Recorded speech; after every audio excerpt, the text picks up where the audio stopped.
बेटा मुनमुन, तुम आज अकेली क्यों हो? तुम्हारी मम्मी कहाँ गई?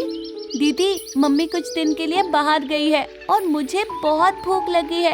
क्या आप मेरे लिए खाना लेकर आ जाओगी? वैसे तो मम्मी ने भूरी दीदी को बोला था, पर ना जाने वो कहाँ चली गई।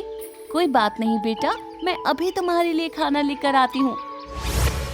फिर बोनी चिड़िया मुनमुन चिड़िया को खाना खिला देती है और उसका ध्यान रखती है और वो पूरा दिन उसी के साथ रहती है।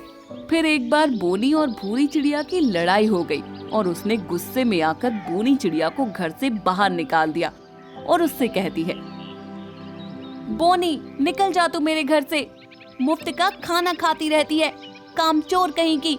और याद रखना, तुझे तो कोई अपने घर में रखेगा भी नहीं और तू बाहर ऐसे ही धक्के खाएगी। दीदी ऐसे मत करो, मैं कहाँ जाऊंगी?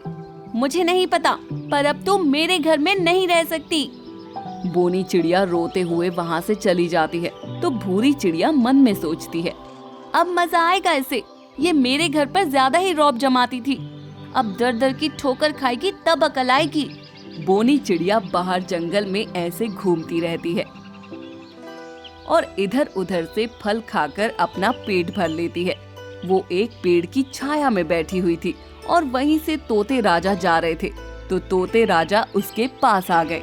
अरे बोनी चिड़िया, क्या हुआ तुम्हें? तुम यहाँ क्यों बैठी हो? कुछ नहीं तोते राजा जी, मेरी बहन से मेरी लड़ाई हो गई तो उसने मुझे घर से बाहर निकाल दिया। अरे, तुम जैसी इतनी अच्छी चिड़िया को उसने घर से बाहर निकाल दिया? ऐसे कैसे कर सकती है वो? कोई नहीं, तुम मेरे साथ चलो और मेरे महल में ही रहना। वैसे भी तुम बहुत काम की हो और समझदार भी हो। जी महाराज, आपका बहुत बहुत शुक्रिया। बोनी चिड़िया तोते राजा के साथ चली जाती है।